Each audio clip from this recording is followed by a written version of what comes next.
Hello, I am Bayan, a student at the Department of English Language and Literature at the University of Bahrain. Welcome to our Advanced Grammar series. In this video, I'll be talking about reporting verbs.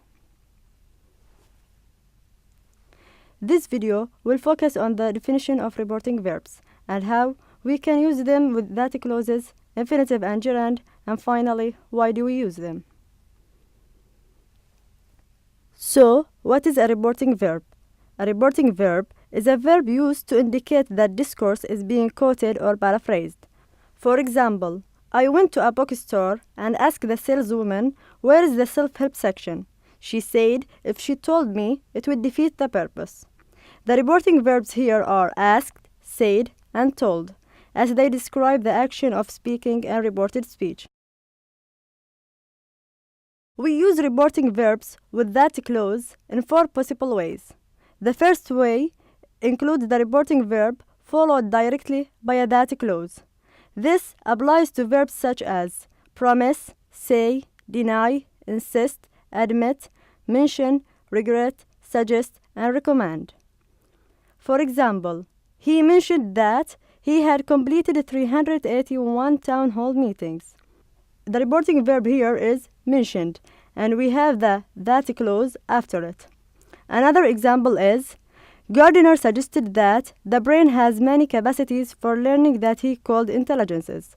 As above, the reporting verb suggested is followed directly by a that clause.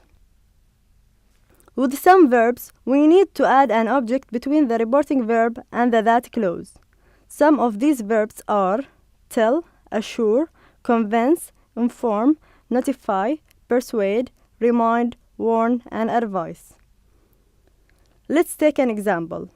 When we went to see them, they told us that, although they understood what was happening to the dolphins, they were themselves under the threat of extinction.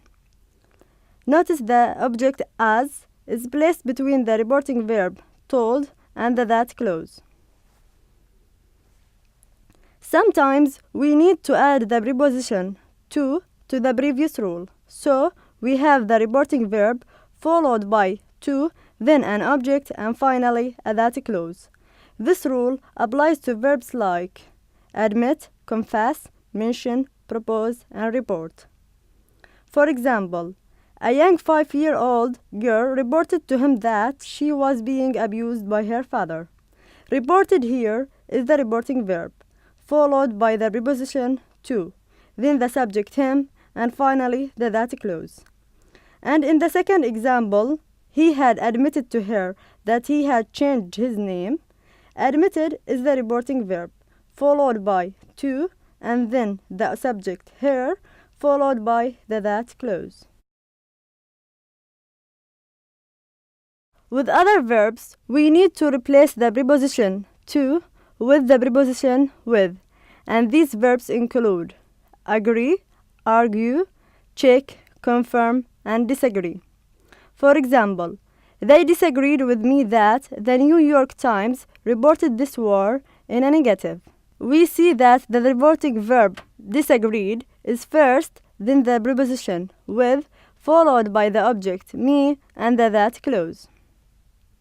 Sometimes what we need is the reporting verb, followed by an object and then an infinitive.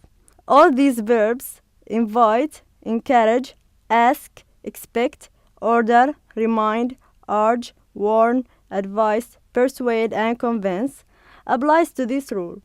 For example, Kitty Carlisle talked about how George asked her to marry him.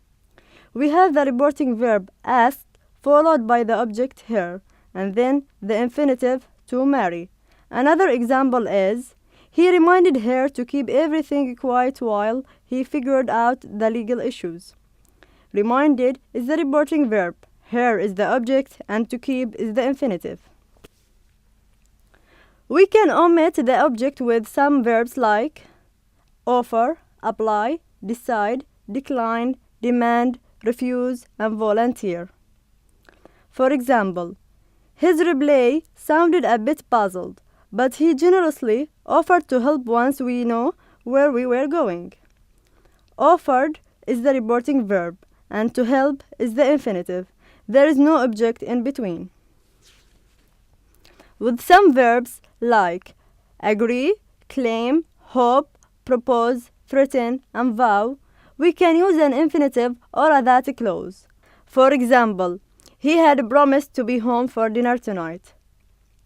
We use the infinitive form here, but in the president promised that he would go in there with a coalition, we use a that clause as shown in bold. In other cases, we can use a gerund or a that clause, like with the verbs deny, suggest, admit, mention, propose, recommend, and report. As in, a Shell spokesman denied that the explosion had been anything other than a common backfire. As shown in bold, a that clause is used, but in Mr. Petrus denied providing Mrs. Broadwell with classified information, we use the gerund providing. Why do we use reporting verbs? We use them to summarize what was said. For example, if we want to report that someone said, "I don't think so," we can simply say, "He disagreed." It makes the language more smooth. Another example is instead of saying that someone said, "I will kill you if you come close," we can just say, "He threatened us." Some verbs are only used in summary reports. We don't use them with direct or indirect speech. And these verbs are speak, talk, and think. As in, he spoke repeatedly of his visit to the Prado as an important moment. And she thanked God for the blessings. With some verbs, when we want to create a summary report, we need to add about after the reporting verb. These verbs are post, lie, complain, explain, inquire, joke, protest, speak, and write. For example, the hospital discovered he had lied about his work history, and the neighbors had complained about the loud barking. I hope that everything was clear enough. Thank you very much for watching, and a special thanks to Dr. Lamia Al-Kohiji and Mr. Abdullah Al-Misalimani from Zain E-Learning Center at the University of Bahrain for their support.